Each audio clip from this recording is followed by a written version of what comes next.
অনেক ক্লান্তি শেষে ঢাকা থেকে বাড়ি যাওয়ার পর ঈদের ছুটিতে পোলাপানে মিলা 5টা মোটরসাইকেল নিয়ে 10জন পোলাপান মানুষের গাছের এই ক্ষয়ক্ষতিটা আমরা করলাম।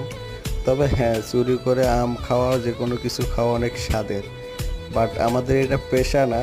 আমরা যখন ঈদের ভিতরে বাড়িতে সবাই একসাথে হই তখন আমরা এই জিনিসগুলো করি। দেখুন গাইস, আমিও এটার সাথে সরাসরি সম্পৃক্ত ছিলাম। আর মেন বিষয়টা হচ্ছে আমি পুরো বিষয়টা লিড দিয়েছি, সবাইকে বলেছি চলো আজকে আমরা আম চুরি করে খাবো। তাই আর কি, রাত 3টার সময় সবাই চুরি টুরি করে মিশন সাকসেসফুল। 3টার সময় আমরা এসে আমগুলো রেখে তারপরে এই ভিডিওটা করলাম। হ্যাঁ, সবাই দয়া করে কেউ জিনিসটা নেগেটিভলি নেবেন না, এটা জাস্ট ফান করে আমরা জিনিসটা করেছি। আর এটা আমাদের শৈশবকালের বিষয়টা ছিল, এখনও আমরা বজায় রাখছি।